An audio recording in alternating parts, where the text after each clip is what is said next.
Dear students, in this lecture we discuss question number 14 of exercise 1.1. Exercise 1.1, question number 14 here. If the greatest possible resultant,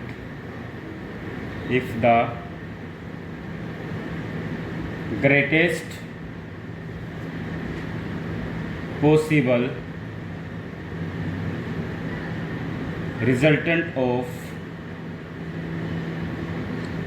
two forces P and Q is n times the least, show that the angle alpha between P and Q when their resultant is twice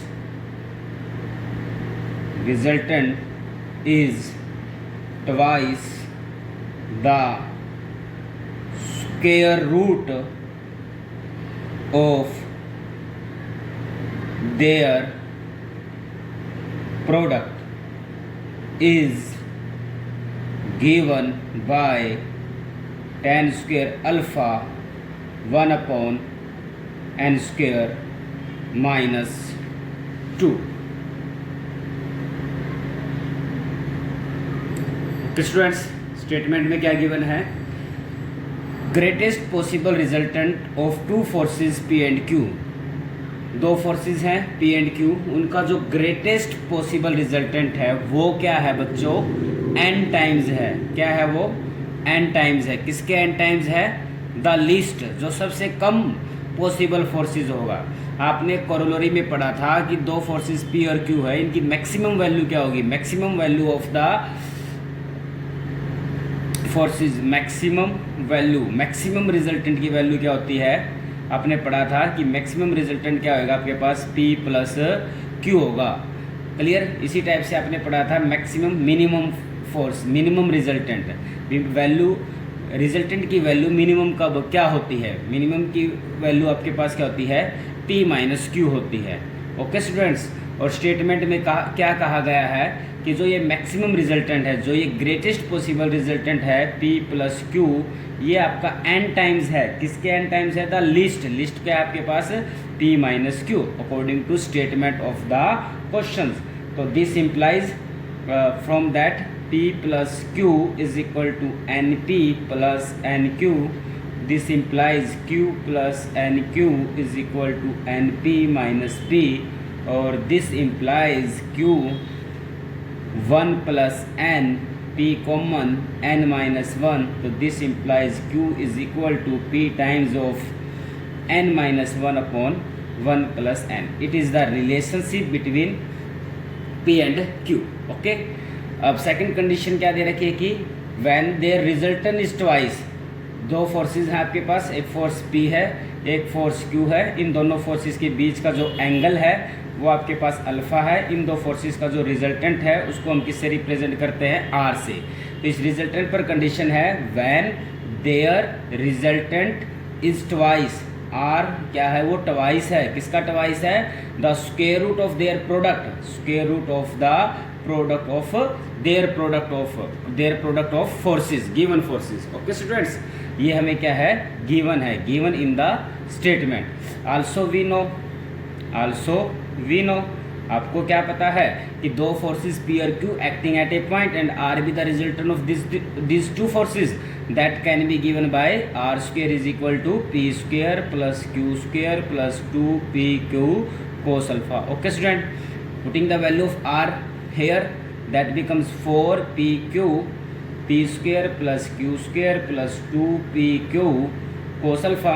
Okay students, putting the value of Q in equation number 1, आपके पास जो Q की value है वो इस equations के अंदर क्या करते हैं बच्चों? पुट कर देते हैं. Clear students? ओके, तो दैट्स बिकम से 4P from that relation we also calculate the value of here आप यहाँ ये भी लिख सकते हैं P is equal to from that equation P is equal to Q into 1 plus n by n minus 1. Okay students, ये भी लिख सकते हैं.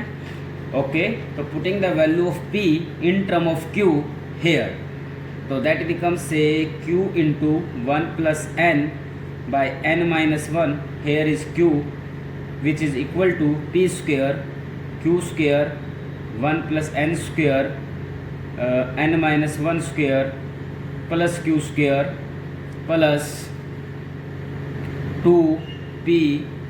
P की वैल्यू पुट करते हैं 2Q 1 plus n minus 1 Q cos alpha. That this implies 4 1 plus n minus 1 Q square 1 plus n whole square n minus 1 whole square Q square plus Q square plus 2 1 plus n minus 1 Q square cos alpha. Taking common from Q square from right hand side, तो Q square आप common लेंगे और वो इसके साथ क्या हो जाएगा बच्चों, कैंसिल आउट हो जाएगा. Okay, this implies 4 into 1 plus n by n minus 1.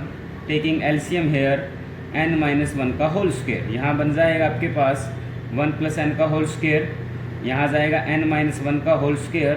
एक वैल्यू कट जाएगी आपके पास 2 into 1 plus n into n minus 1 और यहाँ जाएगा cos alpha.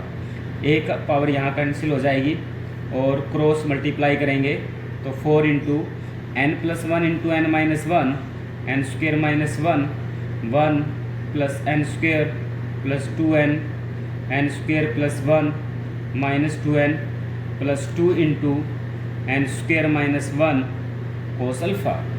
This implies 4n square minus 4 2n minus 2n cancel 1 and 1 2 n square and n square 2n square plus 2 into n square minus 1 cos alpha.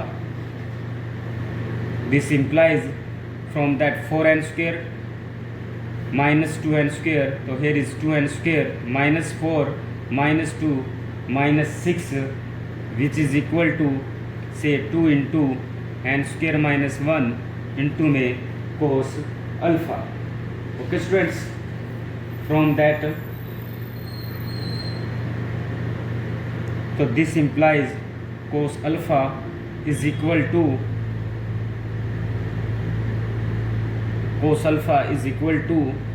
2 times of n square 2n square minus 6 by 2 times of n square minus 1 which is equal to 2 into n square minus 3 2 into n square minus 1 2 से 2 cut.